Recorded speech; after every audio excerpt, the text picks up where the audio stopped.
Somehow we've managed to get in business mentality that actually a strategy should be adhered to 100% and we shouldn't have moved from the strategy. What I'm about to do now is the next 17 minutes I'm going to talk about your life, your business, bit of fun, and what I'm intending to do is change your life and your business and your direction in the next 17 minutes, and people will be going, yeah, of course you will, fatter. Well, let me explain something. I will, I promise you. I promise you, I will change someone's life, someone's direction, someone's business, maybe even 5, 10 people. That's how confident I am about this. But what we are going to do, we're going to mix business and pleasure. Okay? I've checked with the management. We do have a laughing and clapping licence in effect. So if at any point you find anything amusing, feel free to smile. They are free. Just a bit of housekeeping. I do have a shaved head. I do have tattoos, wearing jeans, t-shirt, trainers. I am from Manchester, but don't worry, your cars are safe. I'm in here.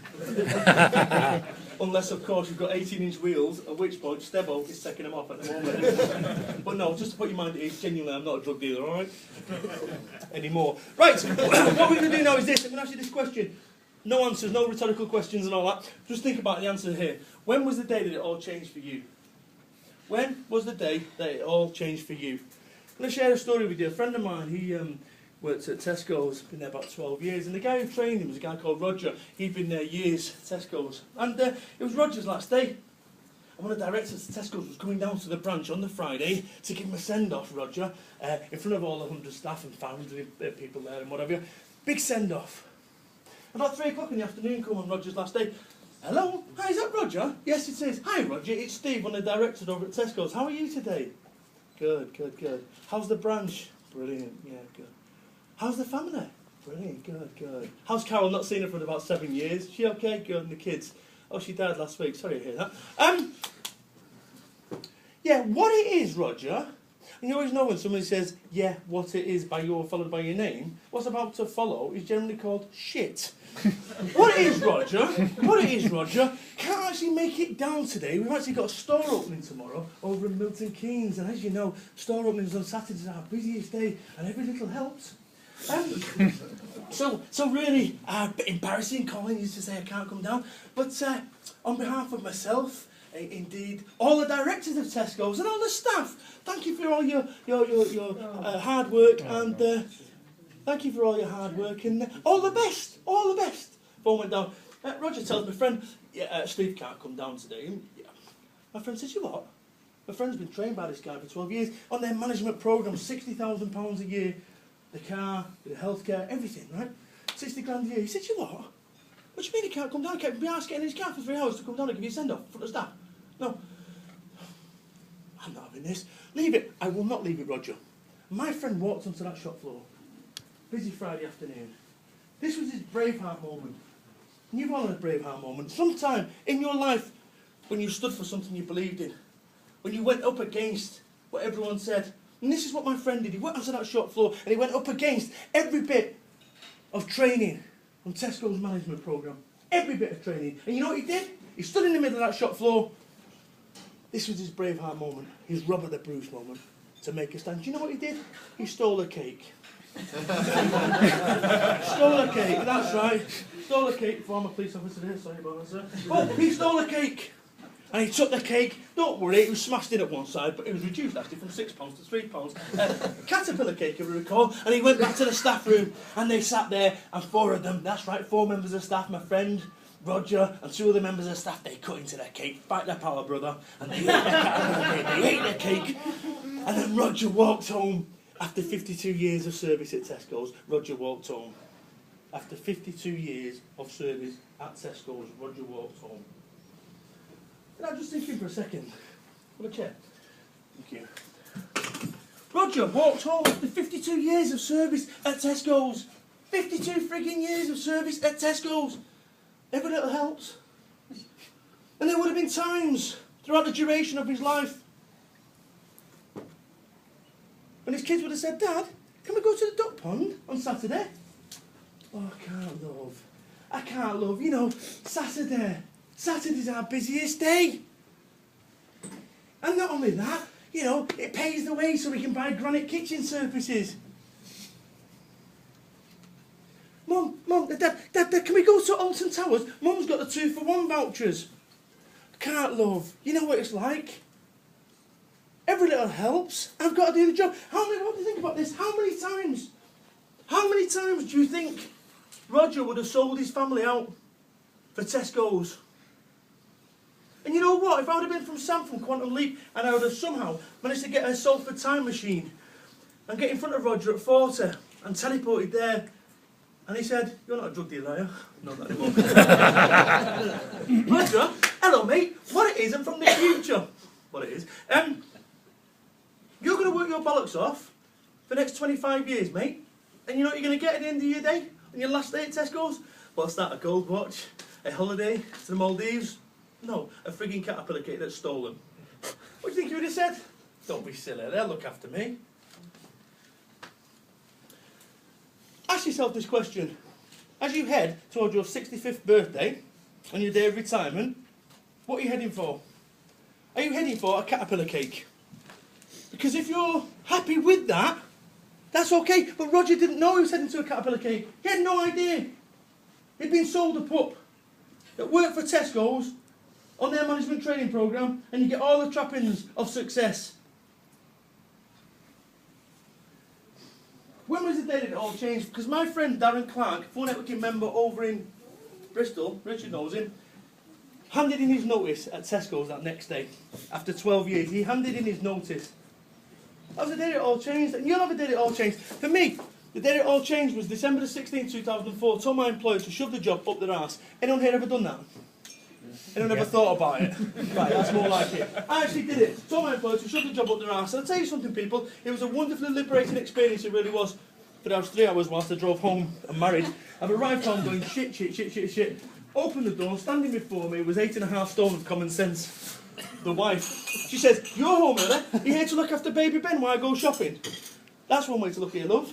The other way is I've told my employer to shove the job up their arse. What do you think, boys and girls? My supportive wife said to me supportively. She said, "You're an effing idiot. Why couldn't you keep your mouth shut for 5 days and get your Christmas paid?" She had a point. Women's logic, by the way, there. Kerry, please, stop crying, honey. I know I'm 25 grand in personal debt on cars and televisions that I no longer own. But it's fine, I'm going to start my own business off. How difficult can it be? See, my understanding of running my own business is all private number plates, fish tanks and spinny chairs. Got the BMW 5 Series outside with the twin turbo on the sports pack. Yeah, the reality of running your business, when you start off, is low sales, no sales, depression, in my case, a whinging wife. There's no book on that. There is now available at all the bookstores. The point I'm trying to make here is this. When I walked out of my job, in percentile terms, how happy do you believe the wife was? 0%. Hold that thought. Right, what I started off my business with is this. To start a business off, we start convincing ourselves we need an 84-page manifesto, we need a business plan, we need this, we need... Tell you what you need to start a business off. And this is all that Roger needed to start a business off, but somehow he convinced himself that he needed something else. Affirmation, he needed this, he didn't have VAT, he didn't... All that rubbish. You need 3 things to start a business off. This is what I started my business off with. A mobile phone, shoe leather and big balls. That's it, people. And to be a business success, this is what you're going to need. Vision, belief, and an idea. An idea, vision and belief. You haven't got a vision and belief, forget it. How on earth can you expect people to believe in you if you don't believe in yourself? I'm going to come to that in a second. When I started phone networking off, 25 grand in debt, no income. Difficult to believe, but I don't have a qualification to my name. What's that? 25 grand in debt? Personal debt, yeah. Yeah. No, yeah, on daft television scans. But difficult to believe, no qualifications. You know, as a kid I could blame all my life and, well, I come up from council estate, single parent, my dad was a heroin addict, and the list goes on, I got a Jimmy Savile badge. You know,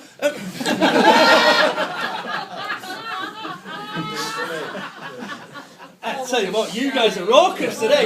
Normally, I only use that one after dinner speeches, but you guys are on fire. Anyway, look, listen, let me explain something. So, people told me that this phone networking, people told me that phone networking wouldn't work, and people will tell you that your business idea won't work.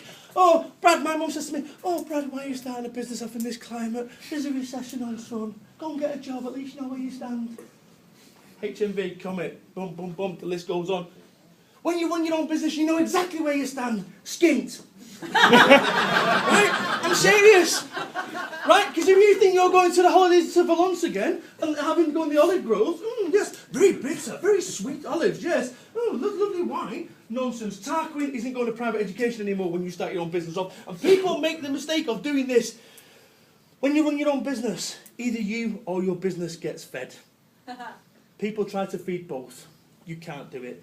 I lived on Tesco's beans and waffles and mechanically recovered fish fingers.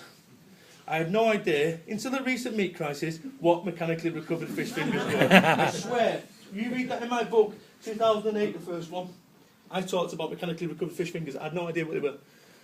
That's how it's got to be.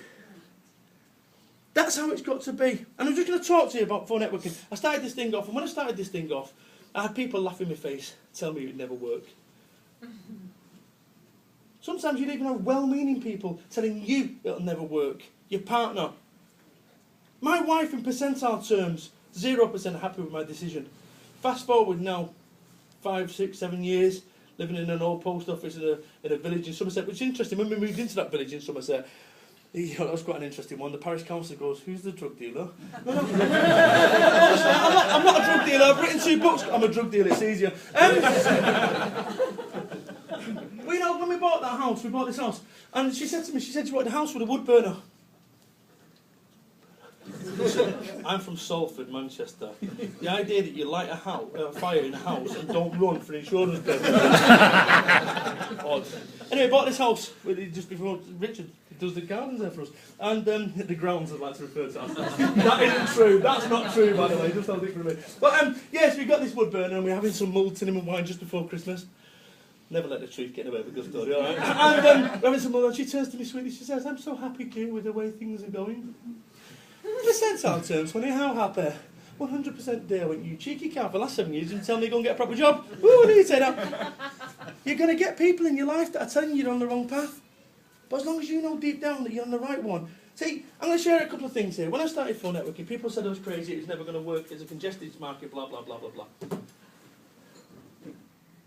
I looked at it in political terms. You had the loony left of networking. Everyone said, "Oh, hello, I'm Valabons. They're very nice. What are these? Oh, the lovely Jew. Very nice." You know, and then you had the hard right. Where's your leads? Where's your referrals? More importantly, you find it funny, do you?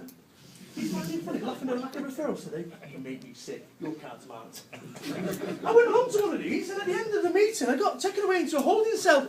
And my captors turned up. And it was like frigging Scientology for business. I've never seen anything like it. It's nuts. I said, "You know what? I'd had enough networking waterboarding. Give them back the orange borders, so I'm pissed off. Nuts." There had to be a better way. And in your life and in your business, there's got to be a better way, because that's what distinguishes you from your competition. You do it better. Let me ask you this question. No one answer it. How are you fundamentally different to your nearest competitor? See, you'll have IT people say, "Well, we speak plain English, not geek." Well, guess what? Your competitors say that. We offer a free 1-hour review. Guess what? Your competitors say that. How are you fundamentally different to your nearest competitor? Because if you can't give me an answer, it's going down to price or personality every single time. I was at a phone networking meeting. The best way to describe it, a guy came in, wanted a fight. Not a physical one, I took him out, do you know what I mean? Sorry, it's not 1993 outside the house anymore, is it? But he came in and he was like this. He was like this. You can come round with me, I've got a company, someone who laughs. But he came in like this, yeah, what? Seems a little bit low rent to people here. I bill out at £1,000, £1,500 a day, and quite frankly, no one here could afford my services. He said the famous line, "I need bigger businesses." When someone says to you, "I need bigger businesses in network," here's what I want you to say to them. "Are you a bigger business?" When they say no, say, "Do me a favour, piss off, I need bigger businesses." Right? Did you swear reference to ladies then?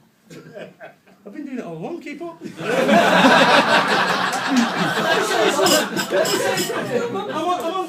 I'm on 7 swear words at the moment, a personal best. I'm going for 10. I've got about 4 minutes, I'm going for 10. I'm just warning you. So, bottom line is, do yourself a favour in this environment. Do yourself a favour in this environment. Stop looking at people with pound notes over their heads. I'm looking for high net worth individuals. And I'm looking for a wife that when I press a button on her forehead, she makes me a cup of tea. Oh! Listen, let me tell you something. That could have gone a whole lot worse, trust me. In the evenings, I say something else when I press that button. You got off lightly, girl. You need a robot, you do. I'll tell you what this is. But the point I'm trying to make here is do yourself a favour.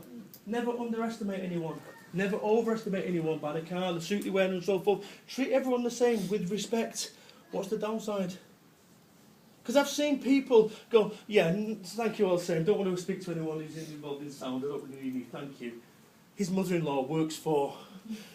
Had somebody come in? Yeah, not really for me, this group. I need solicitors. I've heard the chamber over at Birmingham has a lot of solicitors. Thank you all the same.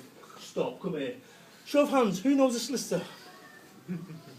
It's not just the person you are sat in front of, it's all the people they know. See, I was with Theo Pathetis a few weeks back. Sorry, Prince Charles told me not to name drop. But, no, I was with him. I was here, talk, I know Theo. And guy came up, Theo, hedge funds, blah, blah, blah, usual crap. How much do you think he is of this? And then he looks to me, this guy who came over, looks me up and down, saying, look at me up and down. These are brand new Sambra from Sports Direct, you know what I mean, special edition. And he says to me, he said, and what do you do, young man? I says, I'm a builder. And what do you build? I said, big fuck off national businesses. Boom! I'm up to 8. Right! The clock is ticking. Here's the situation. What I'm going to do now is I'm just going to talk. This is important.